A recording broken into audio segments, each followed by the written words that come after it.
रविंद्र भाटी जी को बनाओ प्रधानमंत्री, आप बनाओ मुख्यमंत्री, आप में ताकत है इतनी, आप मुख्यमंत्री और प्रधानमंत्री बना सको।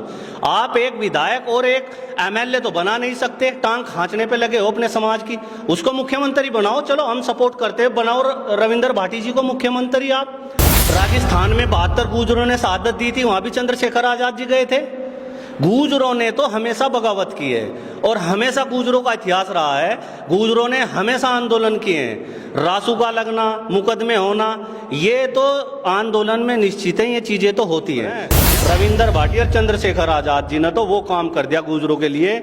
हिंदुस्तान का कोई भी नेता, राष्ट्रीय नेता, एक भी नेता बता दो जो गुर्जरों के पक्ष में बोल रहा हो, बता दो मुझे। आप कर रहे रही बात इन मुकदमों की, मुकदमे हम झेल लेंगे, समाज झेल लगा। जब जिस दिन समाज खड़ा हो जाएगा ना, ये मुकदमे सुकदमे सब खत्म हो जाएंगे। मुकदमा कुछ नहीं रहने का। तो ये पहले भी लगते हैं, एक दिन में उड़ा देंगे ना मुकदमों को, तो कुछ नहीं आया मुकदमे। तो एक नेता हिंदुस्तान में सिर्फ सचिन पायलट है, उससे अलावा कोई नेता नहीं। जितने ये संगठन बना रखे, जितने ये कुर्ते पैर रखे, नीचे कुर्ते पैर का चल, ये अपने कुर्ते तो टांग दो खुंटी पर, और ये संगठन तो दे दो त्याग पत्र। बात आपने कहा कि रविंद्र भाटी जी को टारगेट करे थे, लेकिन वो तो ये भी कह रहे हैं आपके समाज के लोग कि रविंद्र भाटी जी सिर्फ विधायक बनने के लिए इधर उधर घूम रहे, आंदोलन करें, प्रदर्शन करें, सिर्फ उन्हें विधायक बनना है, ऐसा भी कुछ है क्या? नहीं, रविंद्र भाटी जी को बनाओ प्रधानमंत्री, आप बनाओ मुख्यमंत्री, आप में ताकत है इतनी, आप मुख्यमंत्री और प्रधानमंत्री बना सको। आप एक विधायक और एक एमएलए तो बना नहीं सकते, टांग खींचने पे लगे हो अपने समाज की, उसको मुख्यमंत्री बनाओ। चलो हम सपोर्ट करते हैं, बनाओ रविंद्र भाटी जी को मुख्यमंत्री। आप ये सब इनका एजेंडा है। मैं आप मानता हूं, जो पार्टी अलग अलग जो पार्टियों में है, कहीं ना कहीं में अपने समाज की टांग मेरा समाज अपने समाज की टांग खींचने के अलावा और कुछ कर ही नहीं रहा है, अपने समाज की सिर्फ टांग खींच रहा है।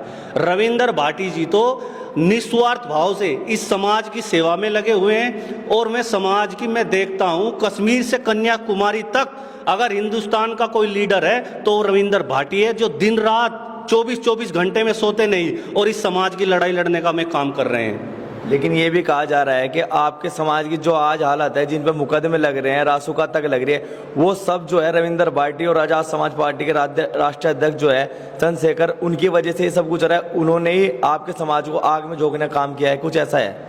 कैसे समाज को आग में झोंक दिया चंद्रशेखर आजाद जी ने? मैं पूछना चाहता हूं समाज से, अब से पहले आपने आंदोलन नहीं किए? राजस्थान में 72 गुर्जरों ने शहादत दी थी, वहां भी चंद्रशेखर आजाद जी गए थे।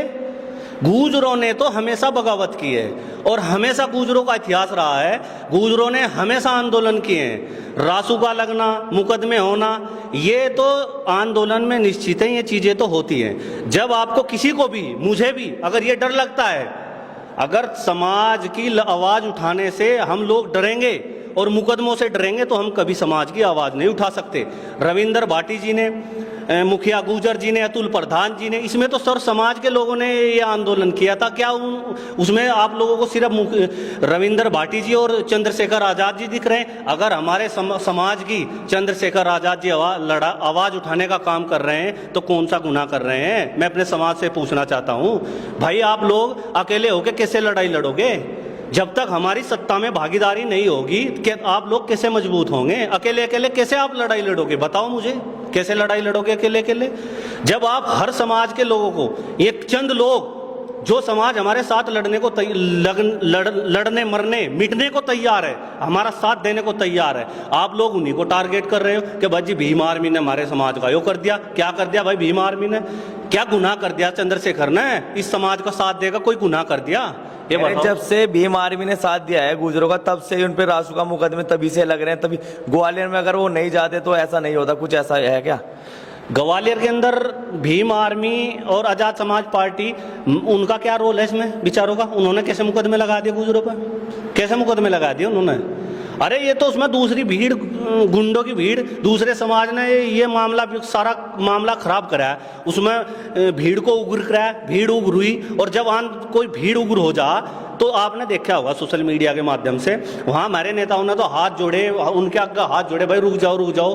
भीड़ नहीं रुकी, भीड़ उग्र होगी। अब भीड़ ने तोड़ फोड़ कर दी, उसमें और गुंडे थे वे दूसरे समाज के जिन्होंने यो आंदोलन खराब करा।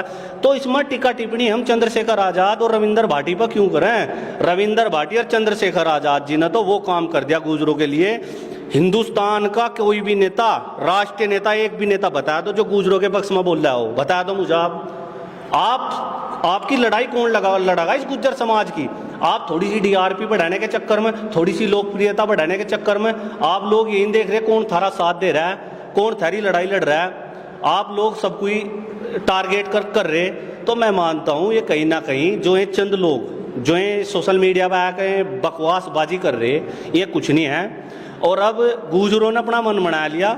कहीं ना कहीं रविंदर भाटी और माननीय अतुल प्रधान जी एक लोकप्रिय नेता हैं गुजरों के, और वे समाज को साथ लेकर चलने का काम कर रहे। रही बात इन मुकदमों की, मुकदमे हम झेल लेंगे, समाज झेल लगा। जब जिस दिन समाज खड़ा हो जाएगा ना, ये मुकदमे सुकदमे सब खत्म हो जाएंगे। मुकदमा कुछ नहीं रहने का। सो ये पहले भी लगते हैं, एक दिन में उड़ा देंगे ना मुकदमों को, तो कुछ नहीं है मुकदमे। तो अब क्या लग रहा है कि आने वाला टाइम क्या होगा? अब गुजरों को क्या मतलब कौन सा ऐसा नेता है जो साथ देगा, जो आपके साथ खड़ा होगा? क्योंकि बता रहे थे कि पहले जो राजेश पायलट थे वो एक ऐसे नेता थे जो गुजरों के एक मात्र नेता थे। तो अब कुछ लग रहा है ऐसा कि आने वाले टाइम में है कोई आपका नेता? देखिए, मैं मानता हूं अगर आप बात करते हो कि हिंदुस्तान में गुजरों का नेतृत्व, ऐसा कौन नेता है जो गुजरों की आवाज उठा सकता है? अगर सभी गुज्जर इस चीज के लिए एग्री हैं, सभी मानते हैं इस चीज को कि हाँ हमारा एक नेता होना चाहिए, एक नेता, तो एक नेता हिंदुस्तान में सिर्फ सचिन पायलट है, उससे अलावा कोई नेता नहीं। जितने ये संगठन बना रखे, जितने ये कुर्ते पैर रखे, नीचे कुर्ते पैर का चल रहे, ये अपने कुर्ते तो टांग दो खुंटी पे, और ये संगठन तो इनका दे दो त्याग पत्र, और सचिन पायलट का समर्थन करो। लगो सचिन पायलट के लारे, हम भी लगाएंगे सचिन पायलट के लारे, और आवाज उठाओ, और पूरे कश्मीर तक, कन्याकुमारी तक का गुज्जर एक होकर सचिन पायलट की आवाज उठाओ। अगर आप सचिन पायलट की आवाज नहीं उठाते, आपका राजनीतिक स्वार्थ है हर एक गुज्जर अलग अलग पार्टियों में, तो फिर किसी की टांग ना खींचो, टिक्का टिप्पणी ना करो। फिर जिस पार्टी में गुज्जर को सम्मान मिल रहा है, जिस पार्टी में गुज्जरों को सम्मान मिल रहा है, जिस पार्टी में गुज्जर जाना चाह रहे, जहां उनकी भागीदारी सुनिश्चित हो सके गुज्जरों की, वहां उनके पीछे लग जाओ। फिर टिक्का टिप्पणी ना करो किसी के भी, वो किसी भी पार्टी से कोई खड़ा हो रहा है गुज्जर, उसे सपोर्ट करो। सपोर्ट वाली बात आप कह रहे हैं, तो आपके नेता, तो आपके समाज के नेता तो भाजपा में होंगे, प्रदेश में देश में भी भाजपा की सरकार है, तो उनकी तरफ से क्या कुछ मिल रहे हैं सपोर्ट, कि कुछ कर भी रहे हैं आपके समाज के लिए, या फिर सिर्फ वोट ही ले रहे हैं? समाज में कहाँ है नेता? समाज में कहाँ भाजपा ने नेता बनाए हमारे गुज्जर समाज के? हमें तो एक मंत्रालय दे रखा है बस, खाली हो सोमेंद्र तोमर जी को एक मंत्रालय, वो छोटा सा मंत्रालय दे रखा है। कहाँ मिला है समाज को कुछ आज तक? और कैसे मिल जाएगा समाज को कुछ? ऐसे मिल जाएगा समाज को टांग खींचने पर लग रहे एक दूसरे की। अगर कोई उभरता हुआ लीडर और लिगड़ने की कोशिश करे, और इस समाज की आवाज उठाने की बात करे, और इस हिंदुस्तान को जगाने की बात करे, तो ये उसकी टांग खींचने पर लग जाए पीछे को। अब देख लीजिए आप, माननीय राष्ट्रीय अध्यक्ष चंद्रशेखर आजाद जी, उनकी लोकप्रियता, जिनकी लोकप्रियता अमेरिका की टाइम मैगजीन में, जिनका नाम आया पहले नंबर पर में अमेरिका की टाइम मैगजीन में, उभरते हुए लीडर चंद्रशेखर आजाद, में इनके साथ खड़े राष्ट्रीय महासचिव रविंदर भाटी जी को बनाया, गुजरों को सम्मान देने का काम कर रहे, गुजरों की हर लड़ाई में लड़ने का काम कर रहे, ये उन्हीं के टांग खींचने का काम कर रहे। तो कैसे ये हमारा समाज जो है ये बेतड़ी का लुट्टा हो लिया, यो रिडकता फिरने लगा। अब पता है नहीं कुछ, कभी किसी के गुणगान लगा, कभी किसी के। अरे भाई, जहां तुम्हें सम्मान मिल रहा है, जहां थारी लड़ाई जो लड़ने का काम कर रहा है, उसके लारा क्यों नहीं लगते थे हम? मैं तो ये पूछना चाह रहा अपने समाज से। तो मेरा अंतिम सवाल अभी है, तो अब क्या होगा? जो वहाँ के लोगों के मुकदमे है वो कैसे हटेंगे, क्या कुछ रहेगा? बाकी लास्ट सवाल है मेरे। इनमें माननीय राष्ट्रीय अध्यक्ष चंद्रशेखर आजाद जी और माननीय रविंदर भाटी जी की बात हो चुकी है। इसके लिए सब कुछ डिसाइड हो चुका है। ये मुकदमे हटेंगे जल्दी, इन मुकदमों को ये हटाने का काम करेंगे, और इस समाज को बताने का काम करेंगे कि समाज के असली नेता और समाज के असली रहबर ये नहीं है जो ये सोशल मीडिया पर आकर ये बयानबाजी करें। समाज को असली न्याय दिला कर हटेंगे जब तक ये सांस नहीं लेने के। ध्यान रखियो इस चीज का। ये वे नेता नहीं है अब सोशल मीडिया पर आकर बोल दिया और फिर घरों में जाकर बढ़ गए। ये समाज को दिखावांगे और ये मुकदमे भी हटावांगे। ये एक मुकदमे हटाएंगे। आप इंतजार करो, सब्र करो, सारा काम होगा। तो ये थे हमारे साथ मोनू चौधरी जी, जिन्हें साफ तौर पर बताया कि मुकदमे तो हटेंगे, आज नहीं तो कल हटेंगे। रविंदर भाटी और जो चंद्रशेखर है जो लड़ाई लड़ रहे हैं वो एक न एक दिन ये मुकदमे हटाएंगे। फिलहाल इतना ही, धन्यवाद।